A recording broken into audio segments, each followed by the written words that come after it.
Good afternoon. Welcome back to week 10 of the Hearthstone Global Games, where we haven't gone anywhere. We've just been here feeling a little bit sorry for Russia, but feeling good for Argentina.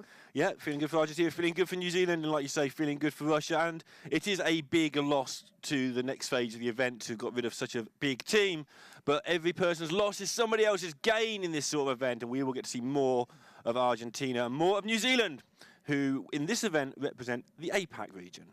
But before we do, we are going to have a quick look at Group G, where we'll see the group that we've already seen once today. Earlier on, we had Taiwan versus Turkey, and we see that Taiwan have escalated themselves up to second place in the group at the moment.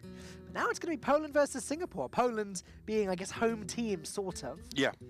Yeah, it probably doesn't feel like it to you watching at home, but Poland is a place we've been coming to every week to cast this event, and to us it's starting to feel very much like home.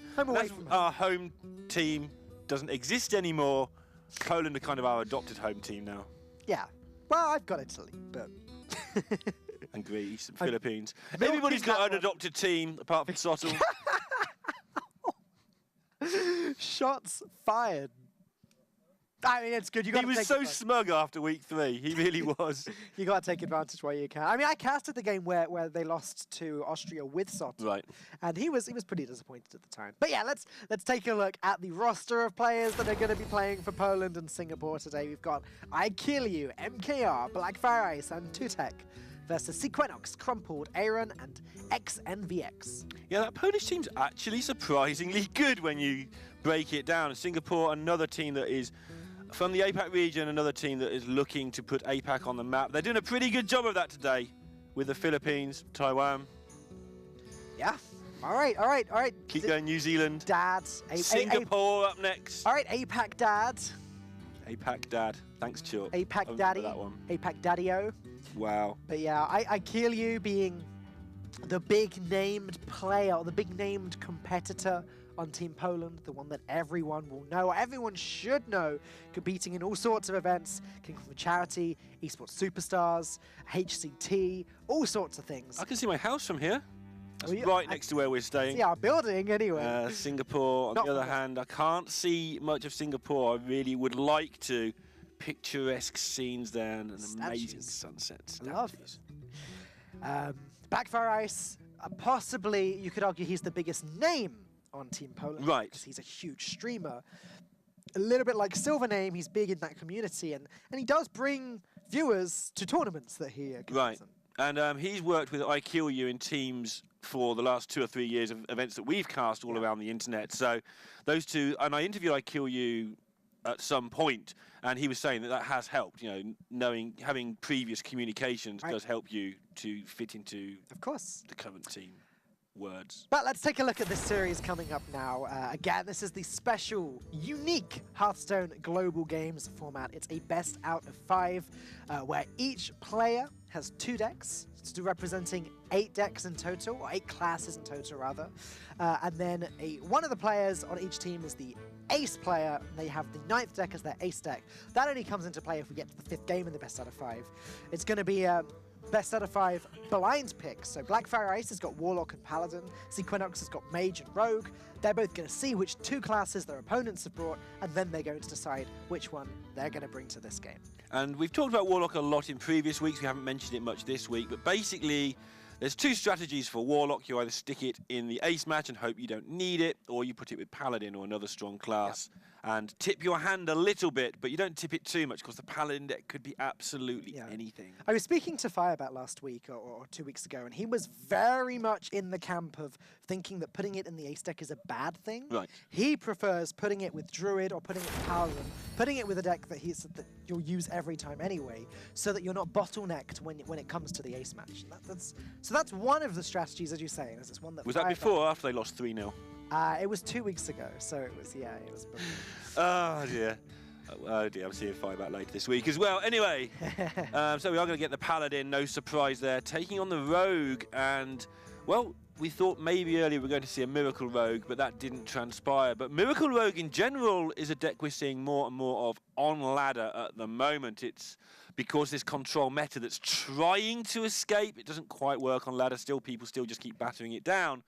but when the control meta does escape out of the bottle, then the Miracle Rogue will be a very powerful deck. You know, ever since Ungoro came out, and ever since Sharazan Corpse Flower entered the game, and Razor Petal Asher, I don't know, I really love Miracle Rogue nowadays. I just find it fun. I love the smiling face of the dead flower, and I don't know, I just really enjoy watching and playing that deck. I'd love it if we did see that today. Yeah, a lot going on. Which version would you prefer to see? Questings and like Arcane Giants, or do you prefer to see people hitting you in the face with Leroy? I am partial to the Arcane Giant version personally, though I believe, again, if I've got my notes right from last weekend, Stansifka ran a fast Miracle Rogue that didn't run Leroy or Giants. It just ran Deckhand and just fast ways of winning with Auctioneer. Cold Bloods? Yeah, exactly. And Shaku was the strange card in that deck. So kind of weird. I looked at it and I was sort of thinking, what's the win condition there? But did fine with it, so... Yeah, I mean, Miracle Rogue never used to have all these questing adventurer win conditions. It used to just hit you with Leroy 3 times in the face. Right. Obviously, that's a bit harder these days, but even so, it never used to mess around so much. And we are going to get Cavern Rogue versus... looks like a control Paladin to me. That Doomsayer definitely makes it look like a control Paladin. The only question I'm asking myself now is how much of a control Paladin? Is it just a regular control Paladin, or is it a N'Zoth control Paladin? Right, that remains to be seen. I'm not sure it's going to matter too much. We might not get that far before it's just been splattered by 5/5s. There's the answer, though. Yep, that's the answer. Cairn Bloodhoof, big Death Rattle minion. If you're going to play big Death Rattle minions, you're going to play Mr. N'Zoth. Now, these decks can get quite greedy. In fact, on the ladder the other day, I even played against one that was just casually running Ysera as well. I doubt that we'll see that in a tournament like this. I don't think that's refined enough, but there is a lot of greed there. And Blackfire Ice is going to have to somehow pull something out of the bag before this quest rogue, well, before this quest gets completed. Yeah, which might not be very long when you get the double bore start with a bouncer already in hand, of course. Having to play the Wild Pyromancer just to occupy board. Got to try and hit the rogue with whatever you can when you're in this spot. But yeah, if you're going to play the greediest deck in the meta, which is probably N'Zoth Paladin, it's because you're expecting to run it into other control decks. So if you're going to do it, you might as well go as greedy as you can with it. You might as well go all the way and beat the other N'Zoth decks while you're at it. This is where the Warlock syndrome can actually become a huge problem. Because Blackfire Ice paired Warlock with this Paladin deck, which kind of meant he had to bring the Paladin regardless of what he was up against, even though that meant the possibility of having to play off against a Quest Rogue. So, potentially getting punished there for this pairing. It could have paired it up with Warlock with Dirty Rats and stuff that we saw one of the teams bring several weeks ago now. Dirty Rat Zoo just aimed at this deck, but maybe they weren't even expecting the Rogue to be picked into Paladin, because if it's an aggro Paladin, the Rogue just doesn't do any good anyway. Dirty Rat Zoo. Can we just call it Dirty Zoo? The Dirty Zoo, the Rat Zoo. All right. There's a type of dog that probably sums that deck up better, but I'm not going to say on air. Poland just going to develop as much attack as they possibly can. Sequinox, only been playing since 2015, I believe. He so he's not one of the oldest players. And you were saying earlier that you think that kind of age on the scene is very important. Right. I think that the longer you've played card games in general, but particularly Hearthstone, because they are different from game to game, of course, is just helpful. The ability to take a few months off, then come back. I think most players who do that, Tides of Time being one that springs to mind straight away, it's an inherent thing. You learn the basics and you don't forget them. Right. But, yep, he saw friends playing it on mobile, really enjoyed watching. And now he represents Team Abyssus from Singapore. He also believes he thrives in a competitive environment, and that's what he enjoys about playing Hearthstone. Right. I think three of these guys are on the same team, if my notes are right, like the Abyssus. I think that they are focused together, they work as a team together, so not only are they Team Singapore, but they are on their own team within that, so now, that does help. Blackfire Ice spent a long time there trying to work out Sunkeeper Tareem or Tyrion Fordering. Tyrion obviously has the synergy with N'Zoth, but Sunkeeper Tareem does a great job of just pushing those 5 attack, 5 health minions down into a copeable range. A copeable range. Don't know if I just made that word up. It's a good word, and I like it. taught you well. Quest very nearly done, but it's been very nearly done since the opening hand and just hasn't picked up any more gas for that. And like you say, it is actually going to be awkward to deal with this, and Blackfire Ice is actually going to be able to push some damage through over the next coming turns. Hammer of Wrath is pretty scary here, though. Yeah, dealing 3 damage to a minion that has 1 attack, it's a little bit frustrating. It's not perfect, but Sequenox just doing what he can to put a stop to this board of Poland's. Though Blackfire Ice's board is never going to be too aggressive, top priority for Singapore is just going to be complete that quest. Yeah, dealing with the one problem, the Pyromancer now got a Doomsayer to deal with, and then he's going to have another Pyromancer to deal with, as well as the Consecration. It's not going to be plain sailing here for Sequenox, and he's going to have to play the Novice Engineer. Won't want to complete the quest with this if he can help it, because of the fact that it costs so much more mana. But if he feels he has the time, completing with Novice Engineer can be a way to just draw a handful of gas and win the game very quickly after. Well, that's the advantage. You can do it with Swashbuckler, and sure, you can get card after card, but if you do it with Novice Engineer, you actually get the cards that you've put in the deck because they're good in this deck. And yeah, it's expensive, but against a control Paladin, which Singapore now are going to be certain that this is, that could be the way to just consistently win this. Yeah, it's what their decision's all about now. Is which card to bounce. How do you want to complete this quest? Do you want to do it the slow way and have more consistency afterwards, or do you want to do it the quick way and get on with killing your opponent? Well, decision time right now, Sequenox. I mean, I imagine that this damage is being pushed to the face regardless with the deckhand and the patches, so gonna need to start queuing some actions right now. Gonna bounce the Novice Engineer. Looks like that is the conclusion that Singapore have decided. Right. That's their win condition. Yeah, they're going to try and do it almost certainly with a full hand. They still have the option of just boar, bounce boar, second boar, and anything that may come off the top hill, anything that may come off the engineer. So they can still complete it quickly. And again, Swashbuckler gives them that option as well, as they've already played one of those. It's now going to be frustrating that he didn't bounce the Swashbuckler before because he's even closer to completing the quest. Picks up a Ragnaros Light Lord. I don't think that's particularly relevant in this matchup. Well, it may be in some regard, just because the Paladin is still trying to force some damage through. And even a 5/5 Ragnaros Light Lord is quite good. Sure. Might just buy them a turn they need. So well, I agree, I don't think it's likely to be much use, but, you know, it may just, if Poland get too aggressive, which is kind of what they're supposed to do, yeah, it may just help out. Ken. Looking like the obvious drop this turn. I'm just trying to work out if there's anything. Well, it's Ken or Spikeridge Steed. Spikeridge Steed, unfortunately, in this matchup is always going to be weak to the card Vanish. There's no way you can ever play that and not be worried about that card. So you can argue that Blackfire Ice is better to just play it now and assume that there's no Vanish in the hand yet.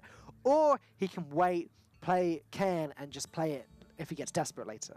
Yeah, it may be good to boost a small minion later into a minion that can kill a 5 attack, whereas Harrison can already kill a 5 health minion, so doesn't need the boost, but I agree it's a difficult choice. Cairn, of course, just sticks around, so Vanish on Cairn, not so bad. Obviously, Karim doesn't get played forever here.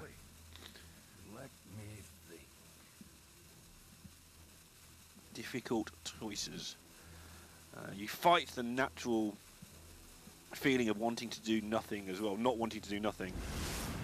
But yeah, just going to keep the minions down. This is how control decks have a chance against Rogue, is just by trying to run them out of minions completely, whilst delivering a little bit of smackdown, which is what Harrison is doing. Sequenox just tapping his head there. I think he's getting a little bit frustrated with his luck. He bounced the one minion that he hasn't drawn a second copy of. We've seen 2 Swashes, 2 Stone to Spores, 2 Glacial Shards, and only 1 Novice Engine. Can't lose all your 5/5s if you don't complete the quest. And unfortunately, there's no bouncer in hand, so he can't risk playing the Novice Engine, only to have it get destroyed. Yeah, bit of a mess, but the Glacial Shards going to make sure they don't take any more damage, and this Ragnaros might actually come into play here. Yeah, it could be coined out next turn, potentially. Just not the sort of card you want, but nothing else has got more than 1 health, so you might as well, it will guarantee to heal your face. Better to play it before it's a 5/5 as well. And Blackfire might look at this and decide that he needs to try and force through damage as N'Zoth comes to hand as one of his ways to win. So it may be that the Ragnaros just catches him off guard a touch, but going to fill their hand up with more stuff thanks to Curator. And it is starting to look like Poland are going to get the chance to get away with this one. Now I feel that you have to play the Novice Engineer. I don't like it either way. Okay, so alternatively, puts everything into the Curator and coins out Raglight Lord. That's the only other play, I think. Yeah, that is the only other play I feel. The one he's going for. And then next turn, I think he has to play the Novice Engineer, regardless of what he draws. At least you might as well play this while it's an 8-8, I guess. Yeah, exactly. Blackfire finds that pretty amusing. It is quite amusing, really. Live insect, he says to his roguey friend. Roguey insects. Maeve, right? That's what she's called. Something like that. That's how I read it, but I don't know the correct WoW or lore pronunciation. No, I have to admit, nor do I. And I still play Valura, so. So Blackfire back to square one in some regards regarding punching his opponent in the face. May go for the other plan now of just out-carding, making sure that they never die. The rogue down to 4 cards. You have to sort of add 1 because of things like Biofilm, because of Mimic Pods. Yeah. They know there's Novice Engineer, so you have to expect a bit more, but you can just run the rogue out of stuff and make it so they can't. But you're right, that's how you beat them. You kind of you can force them to go all in when you have an answer for it. And if they've only got a few resources, going all in can just mean playing the 2 cards they do have. I am surprised to see this. So am I, because they haven't got the equality in their hand at the moment, so they haven't got the second clear if needed. One thing I think you do have to do as the control is to be very greedy. Oh man, I find it so entertaining that he's picked up the second Balfin Tidehunter now. Literally, I think the only card in his hand, he hasn't picked up a second copy of his Novice Engineer. Maybe Firefly as well, but back then when he had the chance to bounce whatever he wanted, he bounced the one card where the second copy wasn't in the top of the deck. And hasn't had to replay it. I mean, he could have just replayed it and decided to change direction yet again. He picked up a good thing. Now he's got to do it. That's not a bouncer, and that's a second South Sea deckhand too. Ah, this is the frustration of playing Quest Rogue sometimes. I'm sure that people are absolutely gutted for the Quest Rogue having a bad draw. Sort of thing that makes people very sad. Pretty sure they're not. It can happen. You have to be quite unlucky for this to happen. Sequenox has made decisions this game, but unfortunately, his deck, the sequencing of the cards in his deck, have not agreed with his decision. And the only way to defend this, which we can see would actually work apart from Primordial Drake, so it wouldn't, is just to go all in. So you just got to let this die. And now bad things are happening if you're a Singapore fan. So technically that quest says 3 out of 4 right now, but it doesn't. It says 2 out of 4, and or it says 1 out of 4 even, because he has to start again. He could pick up the second Novice Engineer. That's still a possibility. Pretty insane. This deck must be, well, it's 13 cards left, you can see that. So it is just running out of stuff and is allowed the Paladin to set up a massive defense. Of course, the Paladin currently hasn't got much of a clear in terms of 5/5s. But plenty of time with the Ivory Knight, with the Forbidden Healing to get to that. And also, I imagine that Blackfire now will be in the position where he can start to set up 2 or 3 turn lethal as well. Yeah, the fact that we're going into turn 9 next for the Rogue and the quest still doesn't have a way to be completed, it is a disaster for Sequenox. Yeah, I mean, this has just been a non-happening of a game. Every decision he's made, and he hasn't had many to make, have just not gone his way due to freaks of mathematics.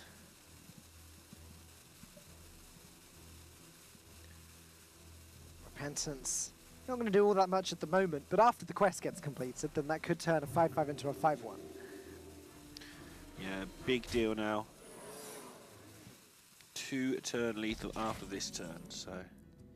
Oh, there's the bouncer. Just 1 draw too late. No problem, Sequenox. I mean, the deck must be full of them right now, so, you know, just hasn't had the chance. I mean, the next 3 or 4 cards, there's other whiffs as well. There's preparations and stuff that aren't going to be that great for him as well. Am I right in thinking that's the second Glacial Shard? I don't think it's the third. It's the second, yeah. If it was the third... Oh, I see. Right. I'm not sure. It's definitely the second at least, but that doesn't help. Yeah, I think it's the second. If it was the third, then he'd be bouncing it and playing it again. And then just completing the quest. There are vanishes. There should be vanishes in Sequinox's deck as well. They might be helpful.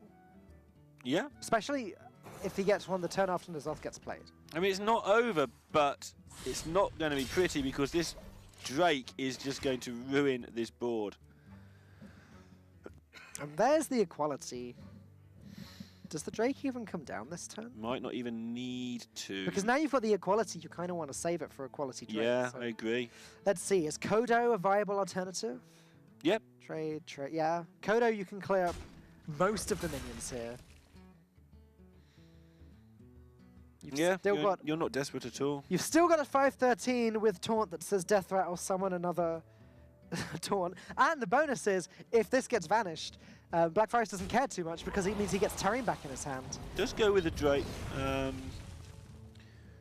Okay, I mean, that's what he does, so... It's fine. There'll be... I don't think we've seen a Consecration yet, have we? Oh no, we've seen one. We have seen one. There's the Vanish. Alright, so quest, I think, is going to actually get done. Is this the third Battlefield? I feel like it will be the third something. I'm trusting him to play the right one. I'm concerned this is only the second. Okay. I'm not sure. Hopefully it is the third. It'll be heartbreaking if this doesn't complete the quest now. The fact he's taking his time. I actually just don't know anymore. I've lost track. I'm so sorry. Well, he could play it next turn and play it with the crest of reward, wouldn't he? So I don't know if he'd necessarily play it this turn anyway.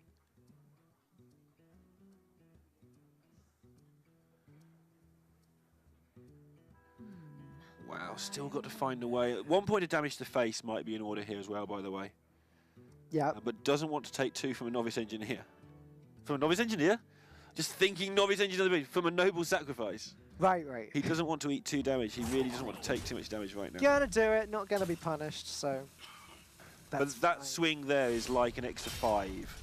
Yeah, it is. Because now he can get to 25 in time. Unfortunately, Vanish has now been used before N'Zoth, or before there was a huge board down, and Sunkeeper Tarim is back in Black Forest's hand. This is what I mean, like the fact that Spike Steed was played on that earlier is great because it's kind of protection for the Vanish, because just replaying Tarim against Quest Rogue is so good. I wonder. Yes, awkward times here indeed. And Sequinex's next draw will probably be Novice Engineer, that'd be hilarious. or Vanish. He has drawn as bad as you can draw. There's still other things. If he isn't completing next turn, cards like Preparation are completely useless as well, depending on what is left. Way back on turn 3 or turn 4, whenever it was, when he decided it was Novice Engineer he was bouncing, he couldn't have imagined that it would just be so Right, and it's unfortunate. not like a decision to not replay it really cost him much. Like, replaying it would have got it killed, and he just never would have drawn into stuff in time anyway. Mimic parts. Okay, if this... Oh, the Barfin probably completes the quest anyway, doesn't it? There, okay, about time. Quest complete, eventually. Not by the 2-mana minion that Sequinox was expecting initially, but... Okay, so he is going to complete. He is going to try and take down Tarim. He's going to have some 5/5s. It's all going to die to Equality and Primordial Drake. Everything ever is going to die to Equality. But Mimic Pod does give him a chance to refuel the next turn. Drake Equality does get rid of a lot of stuff.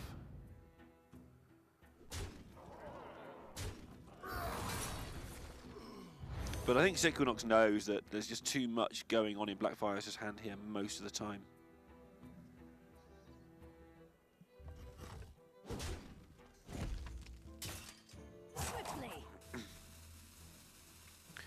Plays the use, he knows he's pretty much all in. Yeah, he's going to keep back something. Yeah, I don't think he can go all in here. The fact that Tarim is again in Black Forest's hand, though, is just... I think it's one of the strongest cards a Paladin has against Quest Rogue, just full stop. This is good, they managed to save the Equality because the trades are fine anyway. There's no Consecration or Pyromancer to combo with it just yet, though. I guess there's a high chance of him drawing one. Yeah, they'll get into those cards. They've used one Consecration earlier, but... I'm surprised we're not prepping out the Mimic Pod. I'm not sure what we're saving the prep for this turn. Igneous Elemental. I worked out anyway. That's a lot of extra 5/5. Yeah, that's not bad at all. That's like picking up 6 minions if they can survive long enough to get them down, if they can get enough use out of them. But I think it might be too late, but it's definitely one of the better pickups. Yeah, it's time for Blackfire Ice to take the aggressive approach. He's picked up a second Spike Ridge Steed. It's going to turn that Drake into a 5/5 killing machine. With regards prepping out the Mimic Pod, I think it's best to leave your opponents guessing what the card in your hand is. Okay, sure. Because you knew you could play 2 of anything anyway, and if you couldn't, you could prep out that. Yeah, you're right. So I think it's just a small nod to you don't know what this is, but they'll work it out soon enough. Okay, Aldor and Kodo going to make short work of the 5/5 ooze, meaning the Igneous Elementals can't actually kill themselves, which means the Sequenex isn't going to get more stuff on the board. Right. Very clever play there from Blackfire Ice. And this needs to be one heck of a good Mimic Pod, because otherwise they're just going to lose next turn. Novice Engineer. Oh, Vanish. Okay, that is a Mimic Pod. We can prep that out and replay an Igneous Elemental. Yeah, they can kill off the Drake first as well. Decide whether they want to kill a 1/1 while they're at it, but those 1/1s are probably better off in their opponent's hand. Yeah. 2 of the cards will get destroyed anyway. I think the Aldor being one of the Aldor and the Kodo will actually get destroyed. The 1/1s will go into the hand, I think. This getting good use as well. It's going to allow these to be played. The Aldor did go back to the hand. One of the 1/1s got destroyed. Oh, okay. Oh, that's a good one for them to catch, because that doesn't come back twice thanks to N'Zoth as well now. So it's a good one. I can't help but wonder if it matters at this stage. It depends on what Sequenox's last 6 cards are. I think one of them is a preparation. One of them's got to be an Novice Engineer. Yeah, I agree with both those. Probably one more Youthful Brewmaster. Yeah. And sure, what else? Shadow Step. It's exactly what you want to be drawing. No charge minions, right? We've seen patches and both of the boards. Yeah. And yeah, I think we've seen both the deck hands as well. So with no charge minions, it's hard to get that damage through that people are so scared of. Yeah, Shadow Step not exactly what you want to be drawing 25 cards into the deck as a Quest Rogue at this stage in the game. You want more value somehow. And unfortunately, with no Battle Cries in the hand, Shadow Step's just not going to do it. Yeah, they're just out of ways to win, given what they're against, of course. I guess you bounce the Igneous Elemental just to turn it into a 5/5 again. That's as much value as you can get from the Shadow Step now. Even then, I wonder if you just vanish and replay it. Do you just kill it off so you get an extra minion? I mean, you can't. It's got 5 health. Sure. All of Blackfire Ice's minions have got 4 attack. My hand is too full.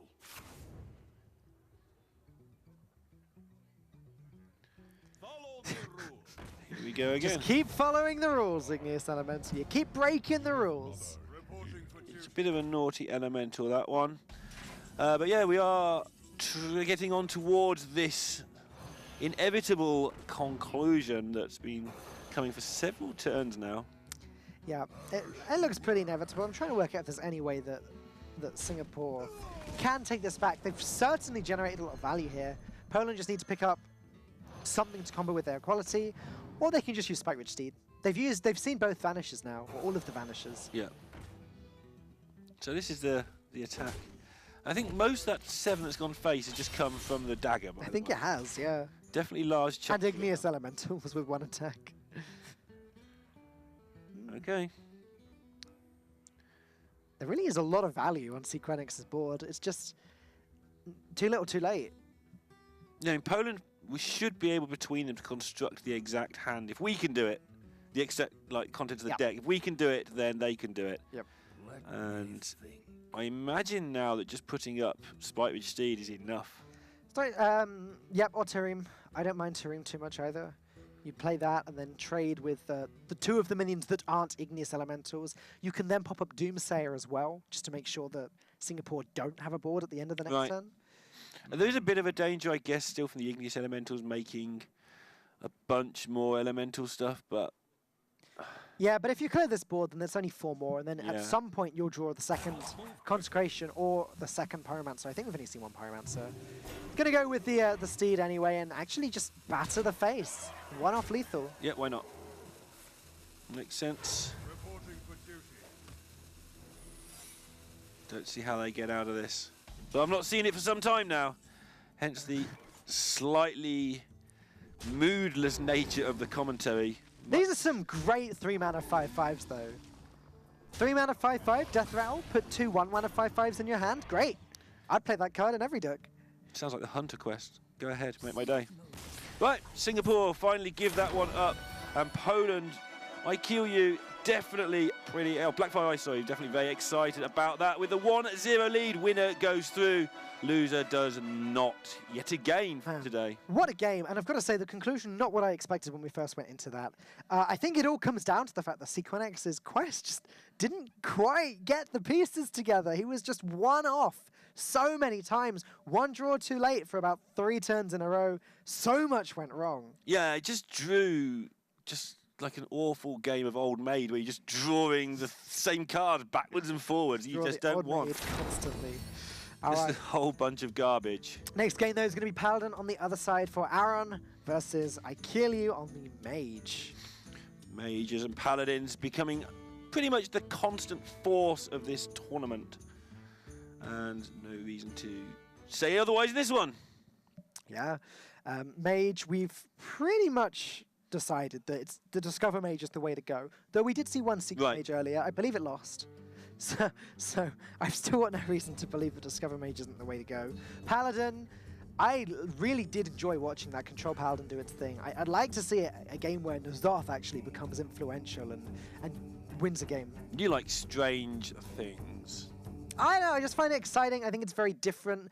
N'Zoth, one of the few old gods that we actually still see nowadays. Sometimes we see Yasharaj, sometimes we see Yogg-Saron. Funnily enough, I think Cthulhu is the least played old god nowadays. But we see him referenced the most. We do see with him his minions popping up at the at surprising times of day when you're not expecting them. That's true. And giving invisible Cthulhu's taunts. Cthulhu I haven't seen himself played for a very long time. Even by the meme streamers, I haven't seen for a while. No. I feel like I've seen it at some point recently, but no, it's not as good as Jade cards, I guess.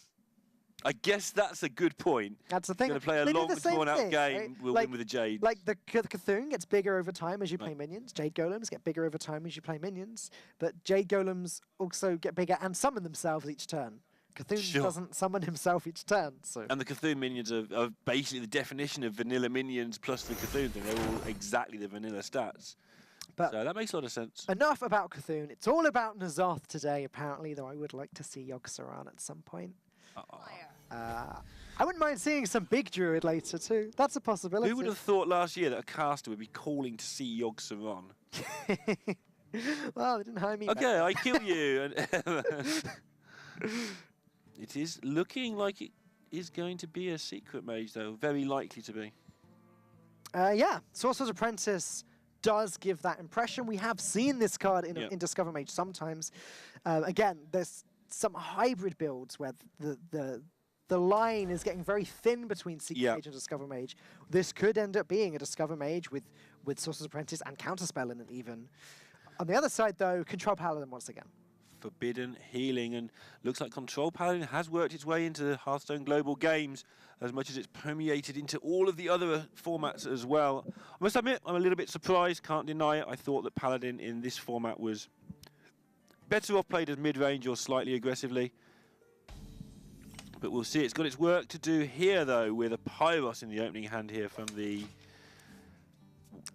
probably Secret Mage. Probably Secret Mage. I'm like, with Counterspell, still everything's pointing that way. It's still only probably Secret Mage. These are all like little hints. We could easily see Medivh the Guardian picked up next turn. Oh, okay then, because Pyros has been played in both. Sorcerer's Apprentice has. So has Medivh the Guardian, to be fair. Well, okay, there's that. See the line? Where is the line? Yeah, I've seen Medivh Yogg builds of Secret Mage as well, just for that extra card advantage at the end. It's thin, it's blurry. I don't know where the line is, but now Aaron gonna have to consider this eye for an eye. You're gonna take Noble Sacrifice and try and temper Aikilu's aggression instead. All right, so Aikilu has the option of Coin Counterspell, which isn't particularly helpful, but it does make his Mana Worm into a massive threat. Or he could just develop Pyros, get it out there, get on with it, because it's as useful now as a 2-2 as it's ever going to be as a 2-2. It's not useful as a 2-2 on turn 12. Well, what about Coin one of the 2 drops and Babbling Book? In which case you play the book first, but I just think that's good because then it allows you to make the trade with the Mana Worm. You're still developing. as he's starting the turn with Yep. the Babbling Book, it looks like that's the way Aikili is going to go about this. Yeah, it does indeed, and it does clear up the board with the Mana Worm as well. Picks up Spellbender, which is absolutely enormous. In this matchup. I made the point before, that, especially in this matchup, yeah. Spellbender is by far the best secret to having your hand after the mulligan. Part of that is the surprise value. Well, the surprise value is going to be strong here as well. There's only one card in Aaron's hand at the moment that actually buffs him, that actually targets a minion, and that's Spike Rich Steed. And if you're going to give Aikili, what is it, a 3, what is it, 9? Yeah. 3/9 with taunt that summons another taunt, then you're pretty much just throwing the game. You're right, because the secret mage, even more than any other sorts of mage, is all about the tempo. It basically would be called tempo mage, except it's full of secrets and people like to change the names of things. Sure. And the idea is to protect your small army of little guys and hit lots of recurring damage. Like 5 a few times is 30. Right. I don't know how many times it is, but sometimes. And Maybe 6. Maybe 6. If you can put down a big taunt minion like that and protect them, that would just be the game. Hard turn for Singapore here. Out of Peacekeeper, the only minion glowing in his hand, but what are you doing? Using it on a minion that has 2 attack? No, this unfortunately seems like the best play. Just hero power pass. He's going to need to stabilize soon, though. Yeah, I don't know if this Spellbender's ever actually going to get any value, because either Aaron's not going to have minions, or it's going to be obvious because the Spellbender would have been there for so long. We might see this counterspell get established soon, and I say that because that's going into qualities and consecrations, that area of the game, and I'd have liked to see the counterspell established going into this turn 4. Pyro's going to be what comes down, though, just putting as much pressure on the board as possible. And, of course, Pyro's is repeated pressure, as it will come back later as a 6-mana 6/6. It's quickly become one of my favorite cards in Ngoro over the last, I guess, month or so. Partly because it looks so beautiful in gold, but also just, it's very different. It's powerful in a way that people didn't really predict was powerful when the card was first announced. And I think that's because at the time of the announcement, the game was in a different state. Now the game is much more value orientated than ever before. Yep. But originally, until this set, really the game has been all about tempo, and it still is to a large degree, but value now has a big part to play. And I think a lot of people say, well, what's the point in a value card? Well, we're seeing what the point of a value card is. You can play a tempo deck like this, and then get some late game value from your Pyros. And I'd be very surprised, by the way, now, if we didn't just see Sorcerer's Apprentice into Counterspell to defend against a Consecration.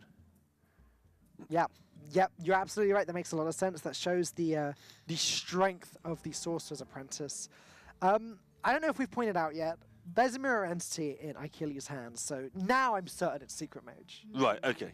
Because that's a card that personally I haven't seen in Discover Mage before. Right. You're happy now then that that is the deck? Yes, although every single other card could go either way. Spellbender obviously came from the Babbling Book, so that's not part of it. Not part of the discussion anyway. I'm actually going to go with the spell. This is really smart because it fakes the counterspell, I think. Let's see what happens here. I think I'd rather have just seen the counterspell played. Problem is, you know there's a secret in there. That came from the Hydrologist. So Poland will have known that Singapore would have Sure. Okay, sure, yeah. That's why then. That's fine. My Hydrologist count was lacking there. Okay. Now they're just waiting to get their Spike Ridge Steed. And by they, I mean Poland. They're waiting to be given their Spike Ridge This is Steed. an amazing pickup here. Now they can establish whatever they want to establish. What do you think, though? Is it the Counterspell or the Mirror Entity now? So if you were to play Counterspell, you'd be a little bit concerned that you might accidentally Counterspell a Spike Ridge Steed that you want to steal. Right. So I do prefer the Mirror Entity. Just actually starting to point things at the face while they've got the spare mana as well. The Mage can just outblast this deck. Yep. No matter how much healing's in there, no matter how much they build back up, your Pyroblast gets rid of a big chunk of a forbidden healing, obviously half of it in one go. And you can just keep the damage going. Get a little bit extra thrown in from your minions, and this minion is protected now because of the frozen face, and this could be over very quickly. I guess it's just Doomsayer this turn. If he does play the Doomsayer this turn, it will go off straight away. As Achilles put the Mirror Entity down, it will spawn on the other side of the board as well and just activate at the start of the turn. But that's kind of beneficial to Achilles. Right. Because it means that Doomsayer is not still around, preventing him from playing Pyros. Right. Yeah, he just gets rid of this part of the board, which is required because Singapore's health total is under threat. But, like you say, he's going to at least get it over with, given the Doomsayer was coming anyway at some point. Not much else for Evan to do here.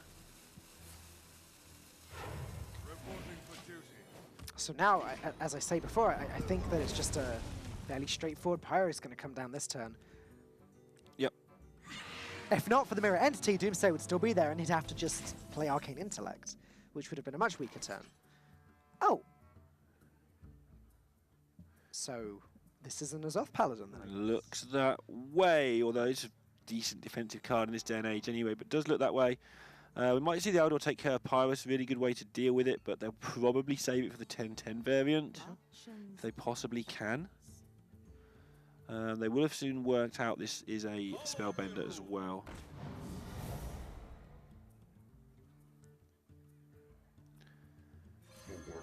Oh, well, it's Spellbender or an Ice Block. And that's the problem, it's not knowing that. Aeron is going to have to just not play the Spikewood Steed, I think. Yeah, I think that's the case. Ever of this game. Yeah. That's the thing that's going to happen. Even though it could be an Ice Block. Looking for another secret, which will be able to get 2 5/5s on the board. Got it. Well, Counterspell. So just go ahead, play everything. Kieran Mage, counterspell. 2 5/5s, go.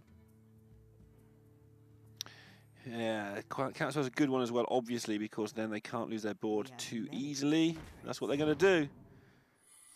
All in, and a lot of damage available. It's risky, but if Aaron thinks that that might be a counterspell and thinks that the other one might be a spellbender, he could consider playing the Spikewood Steed now. Mm-hmm. It's really risky though. See how they decide to go with this. Contest for that first. Contest for Mirror first with the Doomsayer, I mean. It's the hard thing with secrets sometimes, you just have no idea, especially when they're randomly generated from a babbling book, what you can do about them. I think Doomsayer is just a fantastic draw here. So it's not Mirror Entity. So Ice Block, Spellbender, Counterspell on one of them. You know that there's going to be one Spell Manipulation one down. Don't think Ice Barrier or Vaporize have been tested for, actually. Not sure. Options. Feels that way, but I'm not sure where the 2 damage came from.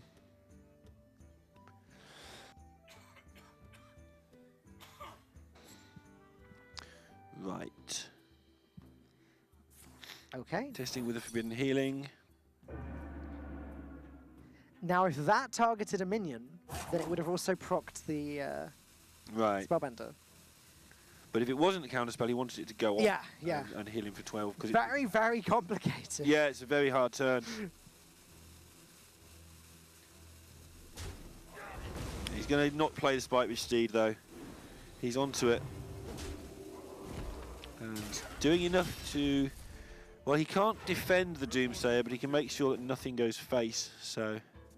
Yeah, things are actually starting to look good for Aaron. He's stabilizing a little bit. Archaeologist, does he even have a secret left? If he runs 2 Mirror Entity, then he still has one of those. Might be a block. Another counterspell. Okay. I miscounted my counterspells at some point. Miss-counterspell. So he's going to clear up the Doomsayer to protect what's left of his final board. Get the counterspell down, which is timely indeed. And Aaron's going to have the same problems as he just had. There's often not going to do a whole lot. 1 tour and that's it, I think. I think it's just the Tauren, you're right. Yeah, no Tyrion picked up yet. Unfortunately, no Ken either. I almost said no Sylvanas, but... Definitely no Sylvanas. Or haven't seen a Loot Hoarder. Haven't seen Loot Hoarder in many of these decks, so the meta's just too quick for them, I think, now. So, I guess you just put the 1-1 into the 5-3, put the 2-2 into the Archaeologist, and just play the Drake. Deal with as much as you possibly can.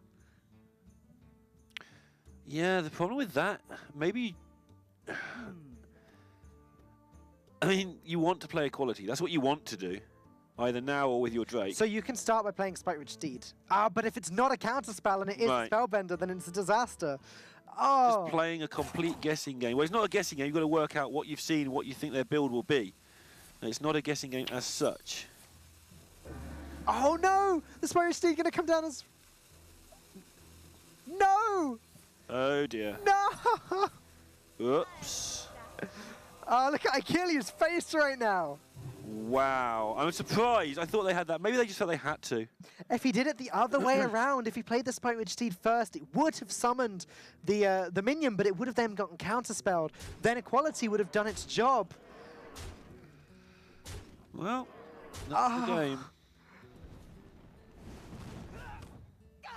I'll be honest, that was slightly painful to watch, but I guess the conclusion that Aaron came to was that he cannot win if there's a Spellbender. Yeah, I mean, he was They'll go starting around to get overrun anyway, so maybe he just decided, you know, it doesn't have to be Spellbender, it could be Block and possibly Vaporize or Barrier, we're not sure on that. So he went for it, and that was the end of that. Oh man, that hurt to watch. Way back on, was it turn 3, I think, or turn 2 even, where the Babwing Book got the Spellbender. We were saying, so huge in this matchup. Right. Oh, well, it was certainly huge in this matchup. Next up, though, it's going to be MKR versus Crumpled in a Shaman mirror match. Second one of these we're going to have seen today. Yeah, it's amazing how often we do get these mirror matches that come up in HGG. The format should mean that they just keep dodging each other, but actually what we see is they just end up. I get the feeling the Druid there was Jade because he didn't want that to queue against the Rogue, so he chose the Shaman instead of the Jade Druid.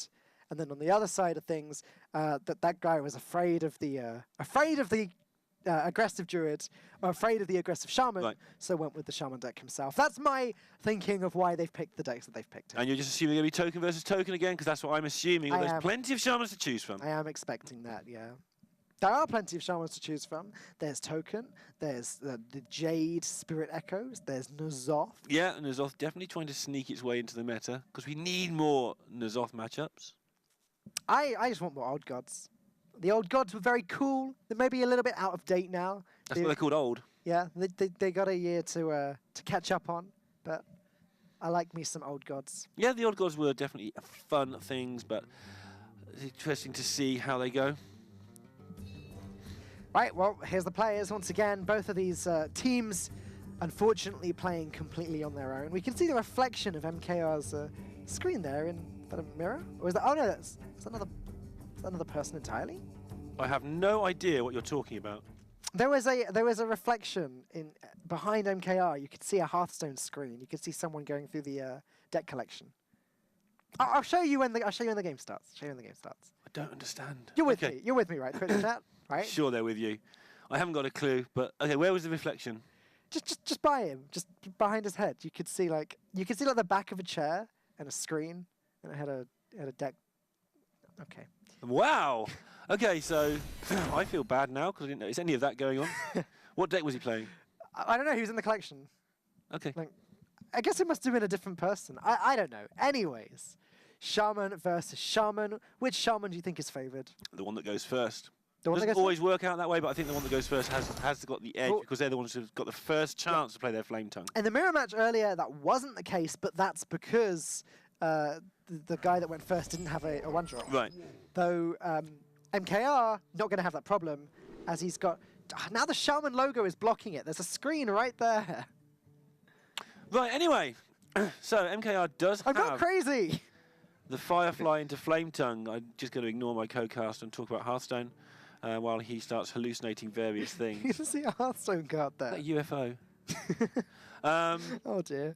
So yeah, Firefly into Flame Tongue is going to be a good start for him, obviously, but Jade Claws will take care of the minion, put their own minion on the board. So the intricacies of the early turns in this matchup are pretty spectacular. Earth calling Falcone, are you here? I'm not crazy! Twitch chat, tell him, please! I'm not crazy. I don't want you to be crazy. I don't want you to be carried away. I'm not in the mood for solo casting. Okay. Right, well, Firefly going to come down on turn 1. Oh, second Firefly being picked up. Right, and that's a big deal because now they can choose to just go Firefly into Flame Elemental on turn 2 and actually postpone their Flame Tongue for one turn if needed. Yep, Flame Tongue going to be absolutely insane whenever it's played, but Crumpled got some got a hard choice to make himself. He's got the coin Jade Claws, which he could use to make short work of this Firefly, or he can coin out Primal Fin Totem, which, as I've said earlier, I think is a very strong start a lot of the time.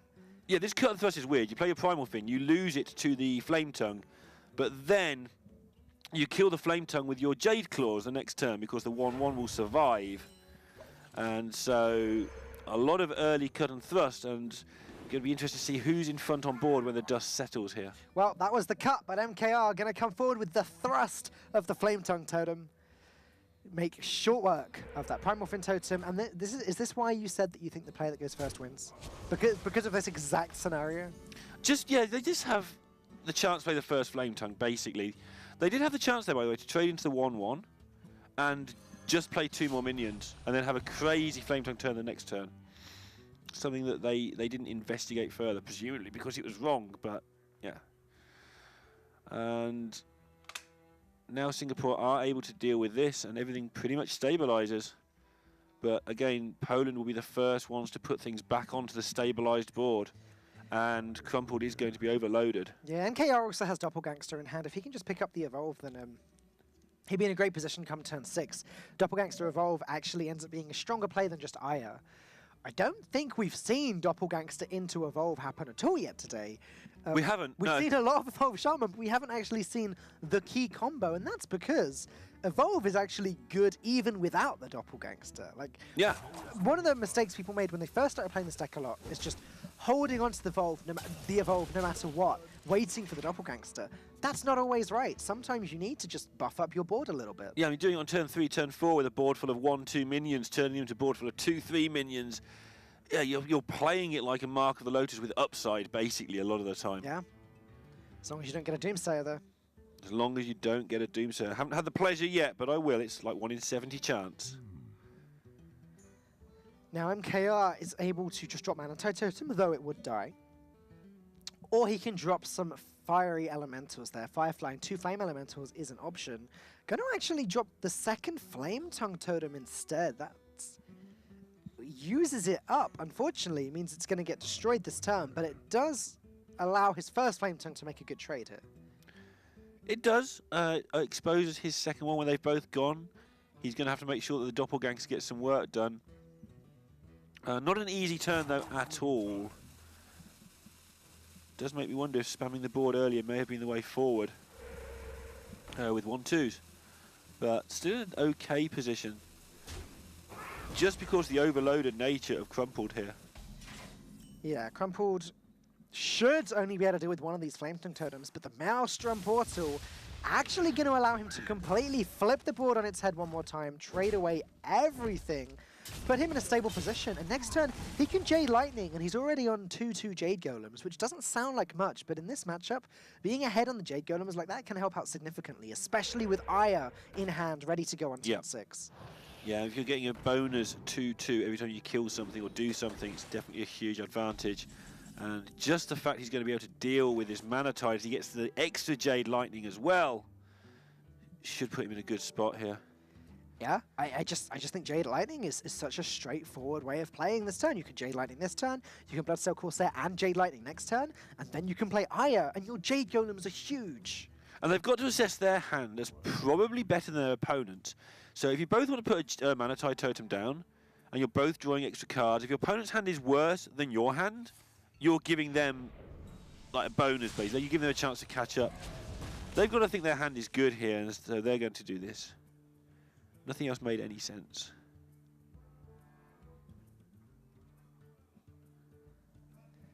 Okay. Jade Claws on the other side. It's MKR's first Jade Golem, though. This is not really the way that you expect a player to fall behind in this matchup. But it is a way that a player can fall behind. Right. The Jades still are a thing. They still do build up over time. And Crumpled has just managed to get all these Jade cards to fall into place. Awkward turn here for Singapore. Obviously the Jade Lightning is something he wants to play to get that bigger Jade minion, but it doesn't really kill anything of use. Everything else, though, just awkward mana shapes here. I wonder if he just uses it on the Taunt Totem, plays Bloodsail Corsair to get rid of the weapon, trades into one of the 1/1s, just get rid of it with patches, and go. Your Jade Golem will be a 3/3. That does feel like the play. And then it frees up the manas as well, because then you've got Eye on 6, and then 7 you've got Stonehill and Mana Tide, or whatever. Right. Like, It by that makes your point, mana curve work. by that point, he'll have drawn more cards. Stonehill could pick him up with something else to use. Looks like Crumple disagrees with us, though. Going to go ahead and play the Stonehill Defender now. White Eyes or Alakir, both look pretty solid.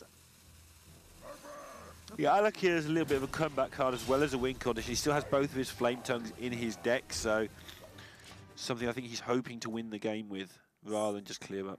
Still think I would have preferred to see the evolution of the Jade Golems this turn. Coming into Aya next turn would have just been insane. 6 mana, 5/3, plus a 4/4, plus a 5/5 when the Aya dies.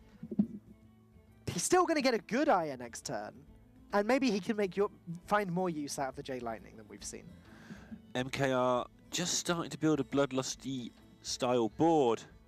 I wouldn't be surprised at all to see Doppelgangster played at some point in this game, 2 or 3 turns from now, just on its own, even with no evolve. But his problems in the meantime are, do I use this devolve now or not? And can I dodge this catapult? Yeah, that's what I'm thinking. That catapult could start reducing MKR's life total. No, it can't do that. That would be very unfair. I quite like the idea of that.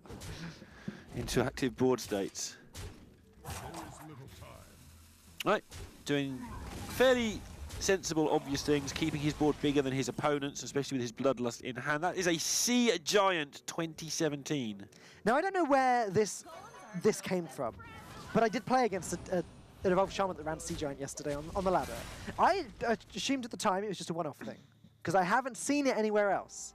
But now I'm wondering, it must have come from somewhere. Seems like really, apart from the sea, seems like really good tech in the mirror to me.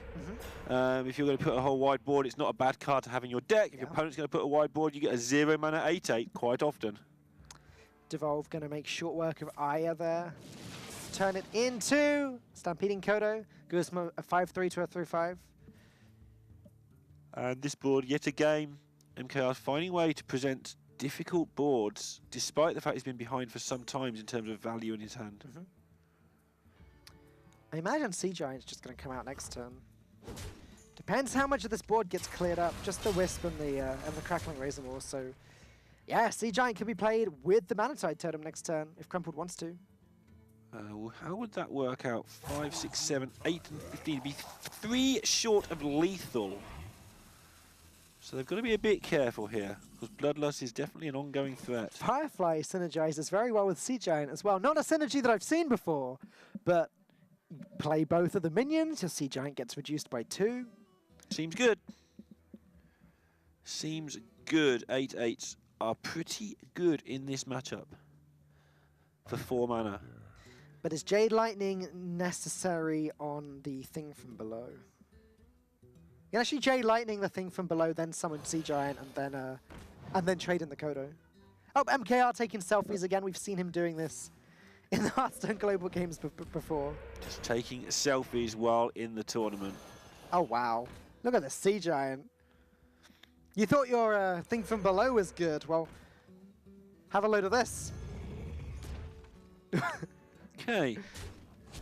That changed the game in a hurry, that turn. That was quite a reaction from MKR as well. He went from taking selfies to, yeah. To saying naughty words. Yeah. Alright, plenty of options here though with that Jade Lightning pickup, so the Sea Giant is definitely easy to deal with. The problem is, how do you deal with it and not leave the rest of your board as a mess? Not enough damage to force face to risk 1 turn, even though you wouldn't want to in the first place. Just got to deal with what you can see in front of you. Bloodlust going to do its thing, I guess. Spell Damage Totem going to trade into the Taunt Totem. And then, I guess Think From Below can get rid of the Sea Giant. That leaves 9 damage on the board. 5/1 can get rid of the Kodo. He's going to trade everything. He just has to.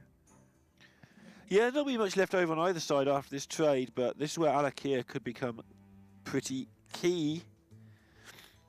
And I think Crumpled's going to get first chance of just starting to press the hero power button.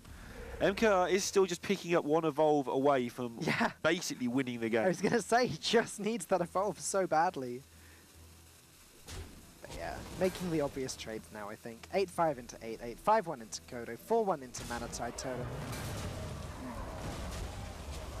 And obviously with half the combo in hand, they're expecting that Singapore will have parts of the combo as well, but just sitting there trying to hold on for getting the combo to win the game, I think, makes a lot of sense. No point going face. Singapore's hand looks incredible now. Now that he's got Flame Tongue Totem as well, he can just clear up the board this turn, keep that Alakir protected, and be dealing at least 10 damage with the Alakir next turn.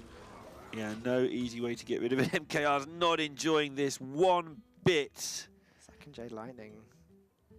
Can't even roll for the spell damage totem, hope to get it, and then Jade Lightning Alakir twice. This is just horrific. Maybe you just Jade Lightning both of the Fire Elementals. They're not Fire Elementals. Fire Elementals are much bigger. Flame Elemental and Firefly. Same thing. Some clarity there. I'm wondering if Poland just have to play the Doppelgangster here. Just to challenge the board with bodies and just Jade Lightning off the Divine Shield. I mean, that seems absolutely horrendous, but they're going to lose very quickly if they don't do something. And that looks like the plan they're going to take. All right, let's just put a board down. If MKR's next draw is going to be Evolve, he's going to be quite frustrated. He is, but, I mean, he's going to be dead if he doesn't put something on the board. So the other option is maybe you're Jade Lightning both things, or Jade Lightning Alakir and Jade Lightning a 1-1. Those things seem equally horrible, so... Get 'em, boys, he says to his fellow 2-2s. Jade Lightning going to just pop the Divine Shields. Okay. Second Siege. Oh my goodness. Well, it's coming down this turn, whether MKR likes it or not. And those are... I suspect not. I Those suspect he doesn't like it. Yeah, I don't think so. These fiery elementals, I'll say that. These fiery elementals are going to make short work of the minions on MKR's board. I think Crumpled is going to take the first win for Singapore here. Yeah, it's just about what he does. They can clear up pretty much everything. How much do you care about leaving one Doppelgangster up, for instance, as opposed to hitting a low to face? Actually need 2 off lethal with the Jade Lightning. Yeah, it is. It's pretty silly. I think you have to kill off at least 1 or 2 of these Doppelgangers. I'd rather kill off the 2-2 than the 3-3, oddly enough, here.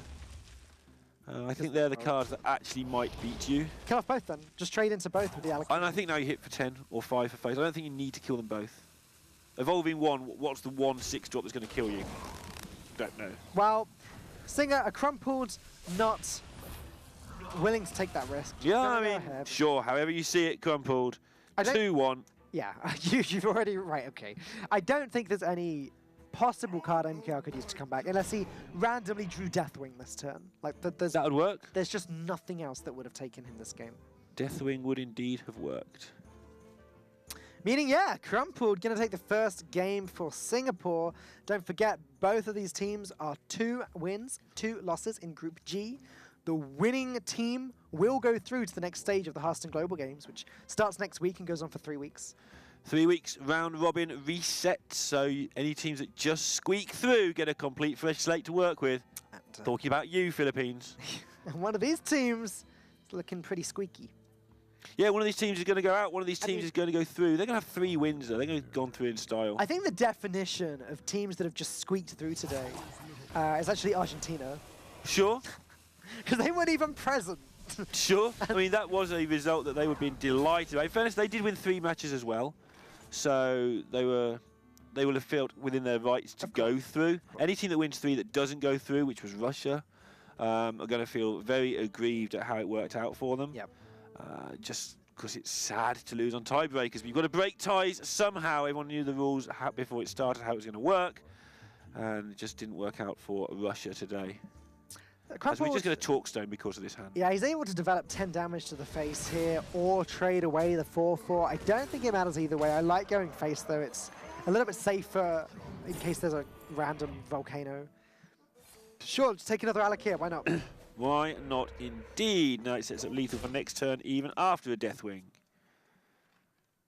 That's not quite the board clear that's going to do it for MKR. Best portal ever.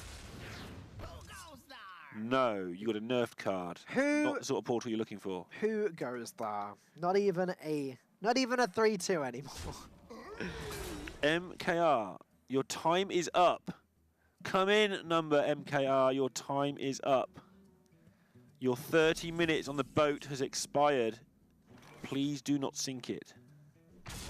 I find MKR very entertaining. So do I. Though. Very emotive. He looks like, wow, what's that about? I wonder what that was about 4 turns there. Always with the selfies, but crumpled, calm, collected, casually taking the first win for Team Singapore today. This series is not over yet. It is not. It is 2-1 to Poland, although MKR seems to think that he can just do what he likes.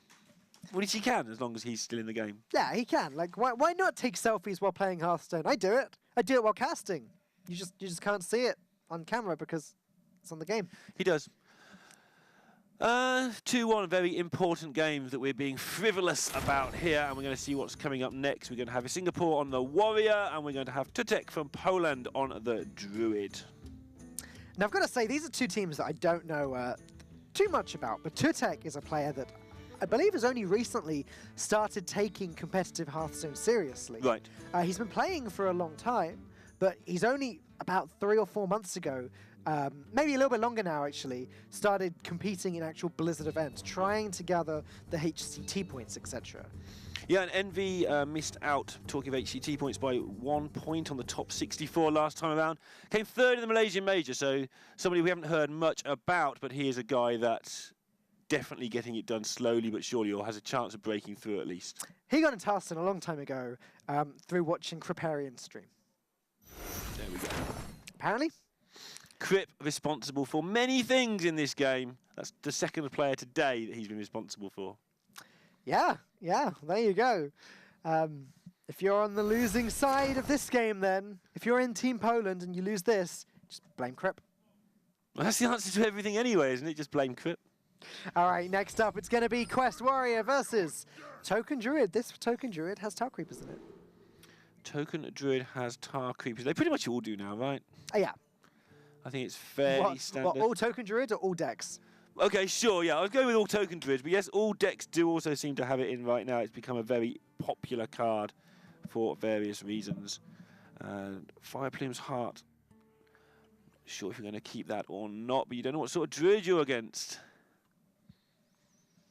Yeah. It's hard, because if you throw it, you lose against Jade Druid. Right, you have to keep it, I think, because of that. You don't want to auto-lose. But looking at this, talking of auto-losers, might be in a spot of bother here. Yeah, Execute not going to do all that much at the moment. Galactic Crawler not going to be so strong for the Druid, but it doesn't matter. It synergizes with Mark of Yusharaj. Firefly, Bloodcell, Corsair, and Tar Creeper all look like solid cards to have on an opening hand. If Tutek can just pick up, that, then he'll be in a very strong position.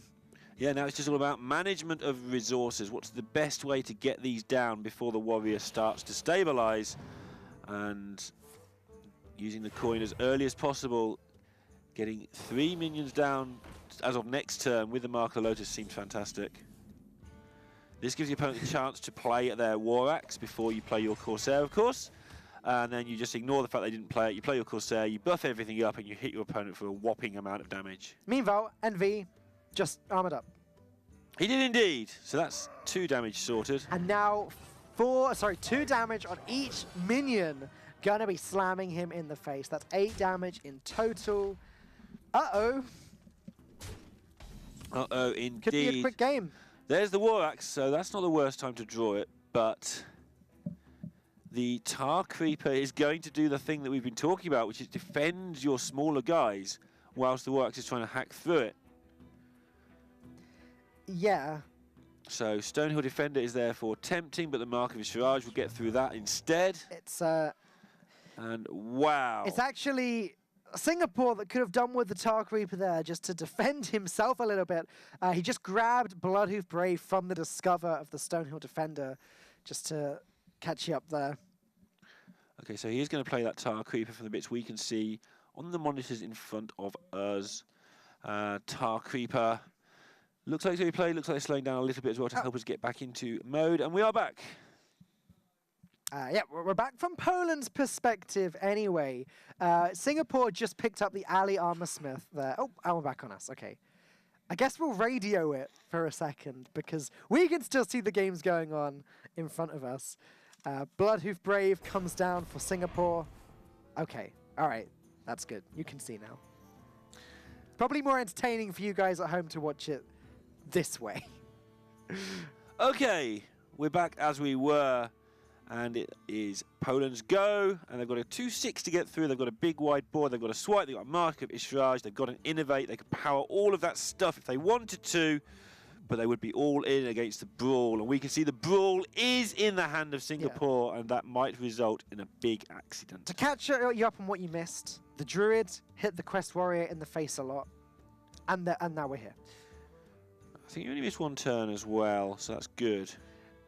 And you're right, though. The Brawl actually is going to be a complete reset and potentially gives NV a strong chance of winning this game. There's no Savage Roar in the hand yet, so no way that Tutek can push through a lot of damage. He has to decide if he can beat a Brawl or not. So he can just swipe, trade in the patches, hit for 7, for instance.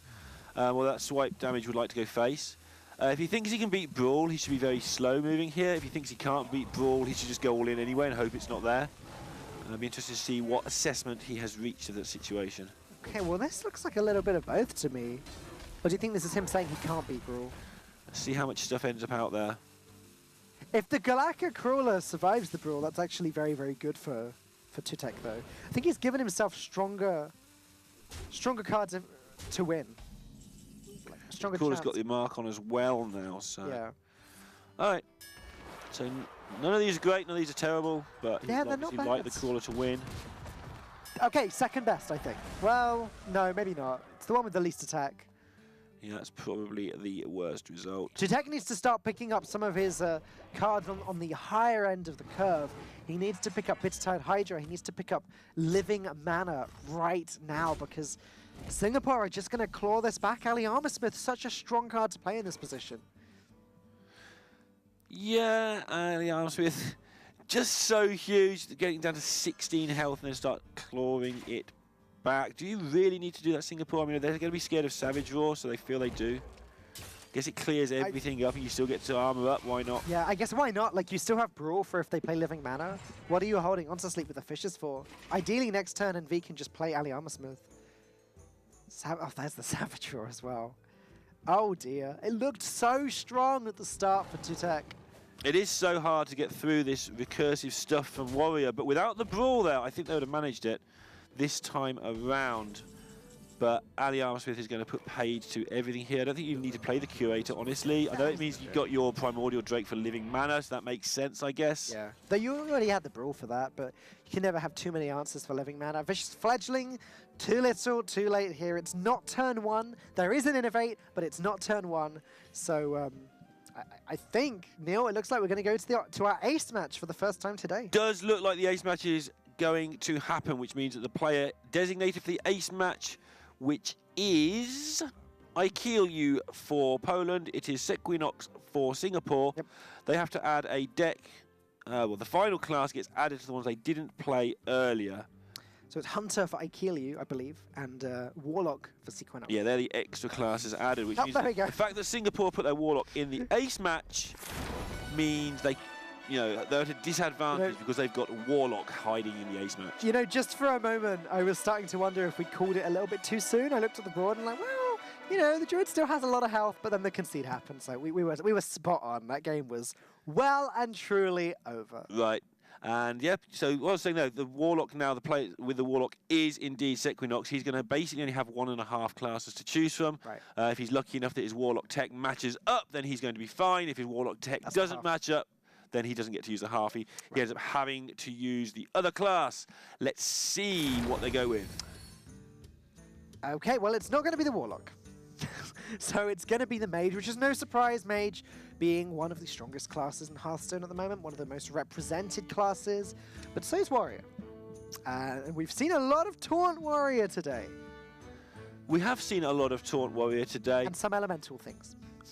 And a deck with elementals in it and pirates. So it'll be interesting to see what comes out there. They've had 10 weeks of Hearthstone, 5 matches, down to 2-2 in the qualifying match. It's down to 1 game of Hearthstone. One of these teams going through to the next round. One of these teams out until 2018. If you want one high-pressure game of Hearthstone, this is it. Then again, I guess the one for Silvername earlier was high pressure because he needed to win that one game at the end there to qualify. He did. And if he lost that one game, then they dropped out. And So he did that. that was one-sided high pressure earlier, but this, for both players, this is it. This one game is everything. And I kill you, a player that a lot of people sort of overlook, but he went 15-5 in HCT preliminaries as they were last year. He's a player with a lot of pedigree, and he's done very, very well at this game, particularly in 2016, but all throughout his career. As I said right at the start of the series, IKELU is the big name competitive-wise on Team Poland. I'm not surprised at all to see that he is going to be the ace player as we go into this final game. He did win his game earlier. He won as the Mage versus Aaron's Paladin. Now he's got to play against a Mage. Now he's got to play against a Mage with the Warrior, and very soon the time for speculating will be over and we will actually know what they are playing. We've talked about both of these classes to death today, unfortunately, but interestingly, we have actually seen 2 secret mages now. Yeah, surprising. Have we even seen 2 Discover Mages? Probably we don't know. not. We saw a Freeze Mage right at the beginning. Yeah, I don't know if we saw any Discover Mages. I Have we think seen a Medivh? We've seen one Discover. Yeah, there was one. It was the Freeze Mage versus the Discover Mage back in the first series today. But you're right, we've seen more Secret Mages than Discover Mages today. Who'd have thought? We definitely didn't predict that one. This is why casters don't build lineups. This is why casters... I mean, we were correct, I think, to make that prediction. Again, looking at the Star Ladder decks that we were bought. correct to be wrong, were we? We were correct to be wrong. There were 4 Discover Mages and 2 Freeze Mages brought to Star Ladder in the top 8 last weekend. Not a single Secret Mage. Yeah, and on Ladder, the Secret Mages seem to have sort of run off as well, to some degree. Yep. Gunther Mage seemed to be the one of choice for Ladder, but this isn't Ladder, this is a prepared Pyros Mage format. Now, hang on a sec, because Flame Strike would indicate that it's not a Secret Mage. I think this might just be a Discover Mage with Pyrosin. Sure. I'm hoping this is a Discover Mage with Pyrosin. IKELU, does he keep the quest or throw it? I think he's going to throw it because he's got Battle Rage in his hand and he can redraw it. I don't know. I have no idea where he's going to throw it. Every time I try and guess if someone's going to keep the quest, they don't. Every time I've had it wrong too. I believe I would throw it in this position. But I would throw it and redraw it. Would you keep the Battle Rage though? Maybe not. No, I think the whole hand is trash against Mage. You want Fiery War Axe very badly. The more cards you throw, as we learned from Kalento last night, the more you are to throw the quest as well. Which makes sense. Like, the whole reason you want to throw it in the first place is so you can get something better if you have a weak start. Achilles' hand is looking very weak, and as predicted, he's thrown everything. We got something right now. We did indeed, Dan. It's only taken us 10 weeks. But we got there in the end. All right. On the other side, though, Singapore not picking up Mana Worm, though Pyros isn't a bad card to start off with anyway. Counterspell, Volcanic Potion. I think this is a hybrid. Tell you what IKELU is thinking right now. He's thinking he hopes it's Freeze Mage. Yeah. Look at all that armor gain in his hand. If this was Freeze Mage right now, he'd be in such a fantastic position. Yeah. It's not, though. But it's not. But he doesn't know it's not, so how does he proceed? You can't just drop an Armor Smith because it's so valuable in this match. Right. Coining out Tar Creeper's a possibility. Yep. Maybe just armoring up is a possibility.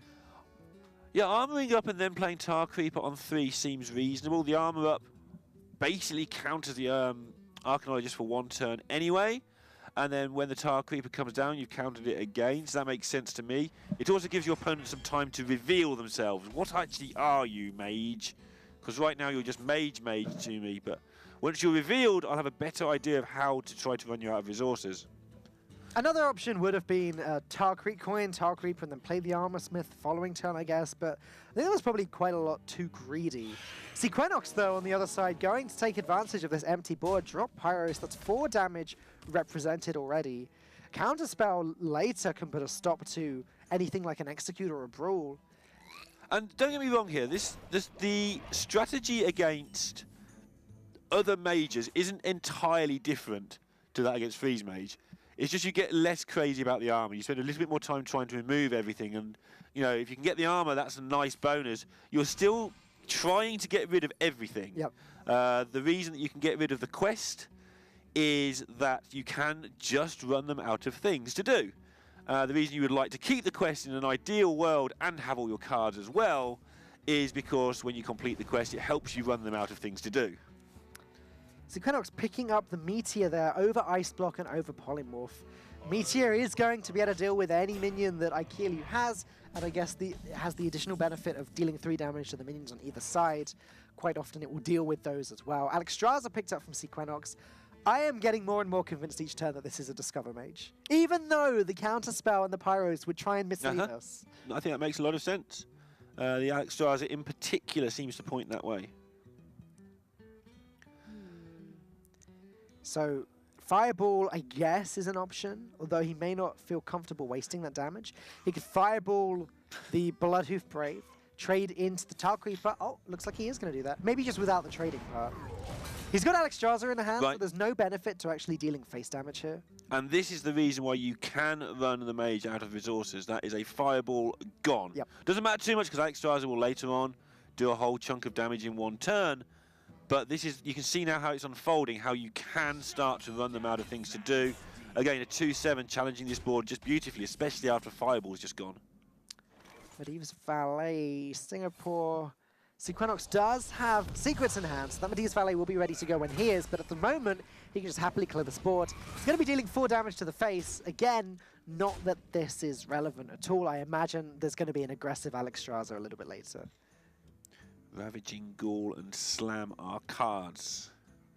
They are. There's so many ways to clear this board. None of them look particularly inviting, though. Saving that double Armor Smith, I imagine, for a turn when he wants to use the Ghoul and the Whirlwind. Will gain a lot of armor in one turn at some point. So, Achille reached towards the coin there. I think maybe he's just considering dropping the Acolyte of Pain. Then maybe, if it were to stick, next turn, double Armor Smith plus Ravaging Ghoul would be pretty strong. Needs to see how much store he wants to put in repeatedly pressing his hero power button.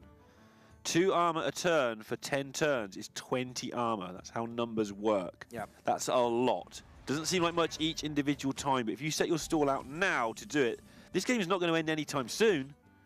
You can gain a lot of armor before this game ends and make it very difficult for Singapore to get through.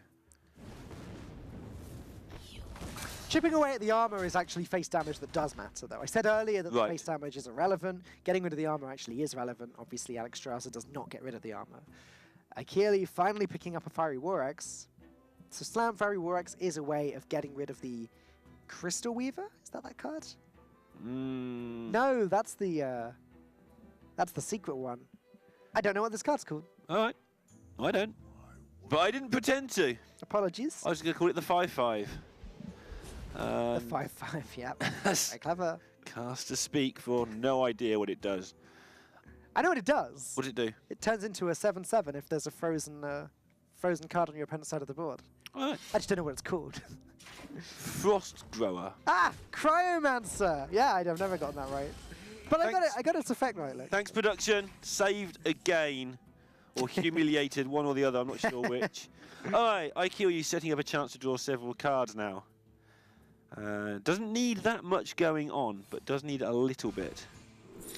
Still able to make a lot of armor. Look at that instant pick. Pyroblast. Pyroblast. Go for it. Medivh's Valet going to clear up this board. Things are looking very, very good for Sequenox at the moment. They are. He's managed to keep this board of just a 2-1 and a 2-2 from turn 2 onwards, basically. And that has presented Poland with an ongoing problem throughout the game. Again, they're still able to gain significant amounts of armor in one turn at some point in the future, but they were hoping not to have to. So Ali Armorsmith is an option here. Achille might even be trying to prevent Pyrus from dying. Yep, it would not surprise me in the slightest. He doesn't want to face down a 6-6 and certainly doesn't want to face down a 10-10 anytime soon. Just that one execute to deal with that eventuality. Double Armorsmith plus Ravaging Ghoul might be a consideration here. In fact, Armorsmith, Ravaging Ghoul, Whirlwind, War Axe goes into the Medivh's Valet. You're gaining a lot of armor and you're clearing the board. Yeah, I'm surprised he didn't try and get that on the same turn as a Acolyte of Pain, where he put that down last time, sort of hoped it would stick to some extent.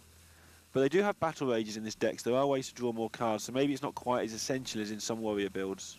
I also think I'm being a little bit too hasty on the Armorsmiths there. There's no reason to hurry it out just yet. Health is getting a little bit low, but you've got Ali Armorsmith, you've got protection, you've got 17 still. It's okay. This eats a fireball. Does the face eat a Pyroblast instead, actually? This is where Pyroblast just becomes devastating, because your opponent won't expect two, usually. When the first one comes from a Discover, sure, you then do expect a second one, but played against a Mage the other day who had 3 Pyroblasts. I think 2 of them were actually running his deck. Would have been an unlosable game otherwise. Doesn't sound like much fun to me. Bible thump. All right, Primordial Drake. It's there to clear the board. Or it's going to be the double Armor Smith coin Ravaging Ghoul Whirlwind turn. Need to be very careful to get that coin out there. Otherwise, they're going to have a counterspell in the face. Yeah, it's fine. I think Achille knows what he's doing. There's no... I said those exact words earlier about Waning Moon, and he does know what he's doing, but he has a temporary brainstorm. Let's see. So 4 armor gained off of the Ravaging Ghoul here, and then another 6 gained from the Whirlwind if Achille chooses to play that as well. That is only 10 armor. I feel as though it should have been more than that, but it is only 10 armor. Yeah, it's not a huge amount.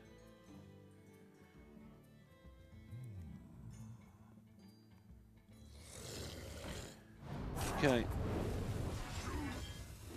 And they haven't got the mana to armor up and use the Whirlwind, so due to that counterspell They would point, have if the coin didn't get counterspell. right. Darn it.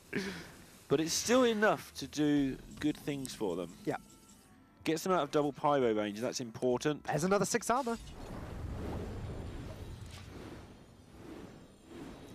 And there we go. 29 remember, health once again. This is a warrior deck with no quest at the moment. So There it is. You were saying? this is a warrior deck with a quest at the moment. And that is not going to be completed anytime soon. If they get towards the end of the decks, it's probably already over. Yeah, things are still looking good to Sequenix, in my opinion. A Polymorph or a Pyroblast can actually just get rid of that Drake, so it's not going to be protecting Achilles' face. And I think that this Pyros is going to deal a significant amount of damage over the next few turns.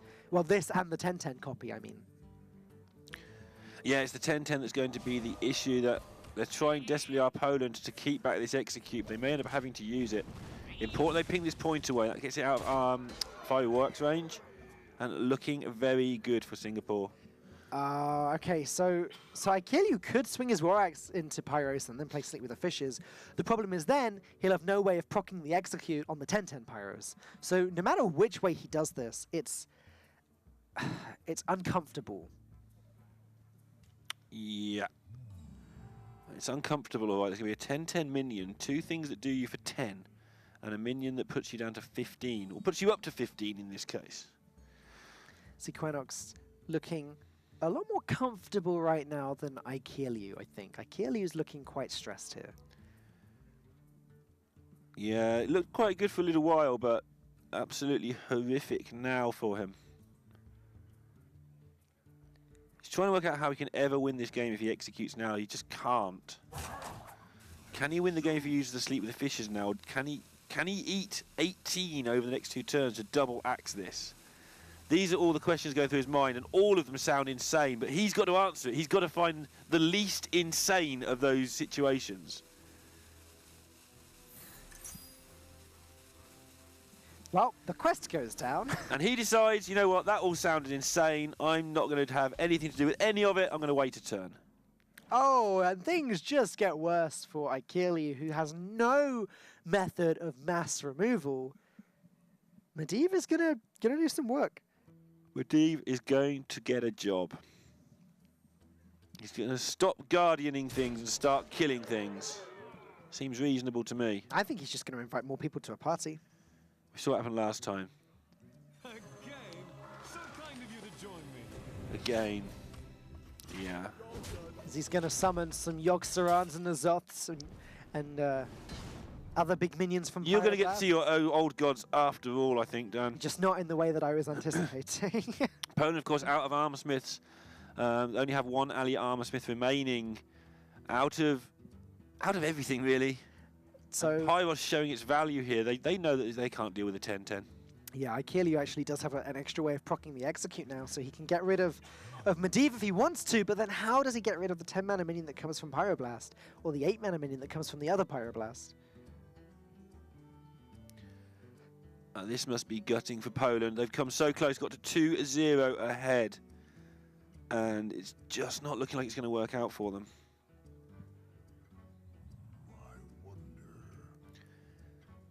You don't want us guys adopting you as a home nation. Didn't last long, did it? No, I guess we just don't get a home nation. Pyrowarak's going to clear up Medivh there. That's quite risky, taking a lot of damage, putting himself down to 12, armoring up back up to 14 again. I mean, now he's in I've got to somehow stay alive mode. Yeah. And I know that I'm probably going to lose, so you now just do the things you can do and hope that it doesn't go wrong. And Sequanox just has a plethora of options here. He can just play Pyroblast. He can play Pyros. Choose a Pyro in the hand. Yeah, any just Pyro. anything at this point. Just no wild Pyromancers. Try and work out which of these drops could possibly ruin you. Is there anything that heals you?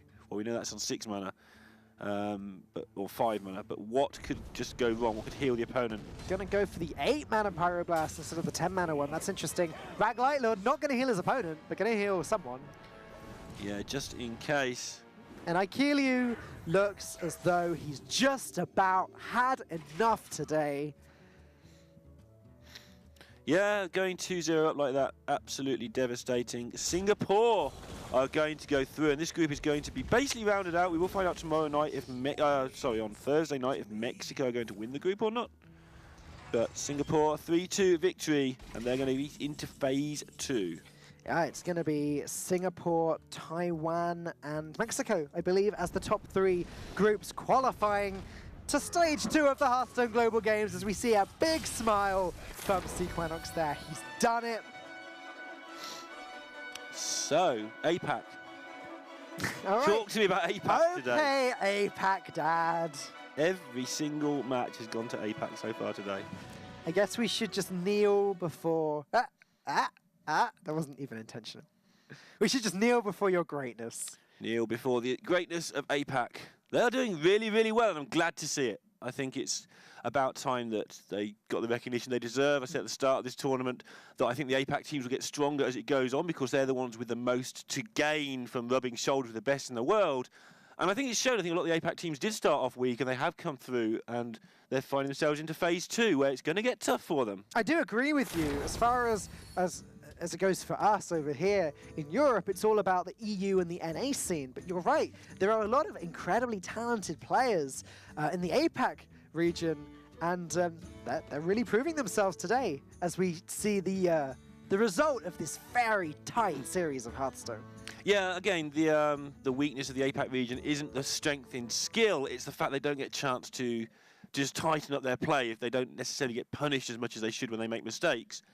But it's actually a reverse sweep as well from Singapore. Anyways, we're gonna have a chat with Sequanox. Hello. Hey man, congratulations on your win. The reverse sweep. How are you guys feeling at the end of game number 2 going into this series? Like, were you guys feeling a little bit low, or were you still confident? I was getting quite tilted personally, because I felt like the first game was a big throw, was a very huge throw. But we still kept our cool. And it was a bit worried for the 4th match, to be honest, because we queued Warrior into Druid, right? Yeah. And if it's Jade Druid, we are in huge trouble. But we are very confident of the 3rd match because, as you guys saw, the Sea Giants, we actually tagged it for the more aggro matchups, the mirror matches. So when we reached the 4th game and saw it was aggro Druid, we were really, really relieved, and we were quite sure that we could bring it back. And I'm glad we really did. Congratulations. The 4th APAC team to get through today, if you count New Zealand. What is it? Is APAC now the best region? Yeah, of course, APAC is the best, guys. Good man. We are just really underrated, and I'm really glad the Global Games showed that, really showed everyone what we can do. Albeit a bit of mistakes here and there, but decisions did pay off in the end, and it just feels really, really good. Yeah, I mean, HGG has been a great opportunity for countries and regions to prove themselves, and you guys have certainly done a great job of that. I just want to quickly highlight again that first game. You mentioned it was a bit of a troll. There was that vital turn where you bounced the Novice Engineer, and then drew a second copy of every other card that you had on the board beforehand. What was the thinking there? Why did you bounce the Novice Engineer? Because we actually had quite a number of outs to actually bounce the Novice Engineer again. We still had 2 Shadow Steps in the deck. Roughly around 7 outs, 7 cards, and we were at 17 cards at that point of time. And at that point of time, our hand size was quite low, right? Yeah. We didn't have our Igneous Elementals, so there was an argument there to actually try to go for a longer game. But the mistake was that the longer you go, the more time you give the Paladin, right? Like ultimately, like we really should have just kept the bouncers and see what we drew the next turn, because drawing that swatch there was actually really huge if we kept the bouncer. Yeah, exactly, yeah. Well, yeah, precisely. So there was a throw. Well, you can't always predict what cards are going to come from the top of the deck. And either way, you won the series in the end. Congratulations. Go away and enjoy your win, and we will see you in the next stage of the Hearthstone Global Games. Well done. Yep, see you guys. Thank you very much. Thank you. Goodbye. Cheers. Another delighted player there, Dan. Another APAC winner. And that's what we're going to see a lot today. I wasn't going to say APAC winner, but we're going to see a lot of delighted players, because every single game that we've had so far today, it's been the difference between qualifying and not qualifying. So no surprise, 2 right that the players are getting excited, and I don't blame them. Yeah, they're going to go through all this again, of course, over the next coming weeks, I think. A much shorter version. It's going to be a shorter version, but week 1, nobody can qualify. Week 2, some people will qualify. In week 3, the rest will qualify or be eliminated. So some people will be through as soon as week 2 in the next set. So going to be a condensed version of this. The excitement's going to come thicker and faster as we limit it down to 16 after today, and tomorrow we'll get to 24. Scary, seeing how so many teams are being eliminated, but yeah, as Sequinox was saying, it's just a great opportunity, the Hearthstone Global Games, for them to prove that they are underrated. We don't give them enough attention, and after the Hearthstone Global Games, we darn well should give them enough attention. Yes, you should. You give them a lot of attention. I give them enough attention. You can be as righteous as you want right now, Neil. I am doing. I'm enjoying every minute of it, I must admit. But no, seriously, again, the fact that they all get to play another 3 matches against another set of the best in the world is just another advance for the APAC region. They're going to not only rub shoulders further, but again, just play against better and better teams more often. We should have asked actually about the Spikewitch Steed play there that just popped up in the replay. That huge mistake, well, you could call it a mistake, from Team Singapore that ultimately may have cost them the game, though they were looking bad anyway in the situation. And now finally the last game, Sequinox just able to take advantage of this Pyros, 2 Pyroblasts in hand, just no way of Aikiliu outlasting, and I think Medivh the Guardian, yeah, I mean, it's there, it's doing its job. Yeah, it does its job right here just by existing. Like you said, pick any Pyro you want, pick that one, and Singapore defeated Poland to go through to stage 2. Right, well, that was the, I think, last series today that is the decider between a team getting through or not. We'll just quickly take a look at the group, and then I'll explain the next game to you. As we see Singapore, they're sitting happily in 3rd place, where they're going to stay until we get into the next phase of the competition. Yep, Rob and Cora will have the last match for you. Mexico versus Vietnam. I believe they have that one. If Mexico win that, they win the group. If they don't, then Taiwan look like they're going to win the group instead. So that will be important for Mexico going forward. Yeah, so that was that. Next up, it's going to be Italy, who are 4-0 in their group. My team, Italy, as you're clearly very excited about, versus Israel, who are 3-1 in their group. Right. They're going to be competing to see who can win the group. They're both through to the next stage of the Hearthstone Global Games regardless. So this is a battle for pride. Italy want to see if they can be the only team to win 5-0 in the group. And Israel, they want to win the group so they can get the best seeding. Don't go anywhere. This is Battle of the Winners coming up in just a moment.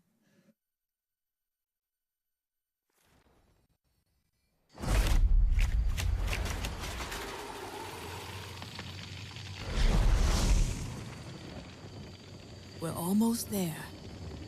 Quiet down, everyone.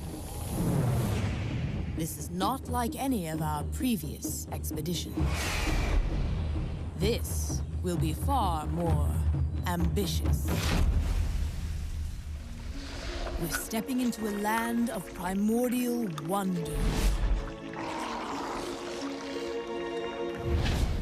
Infused with astonishing elemental energies.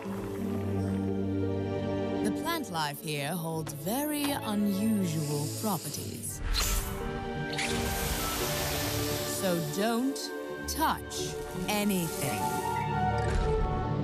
And while you may be excited to see the local fauna, you might want to make sure they don't see you. Because their powers of adaptation are devastating.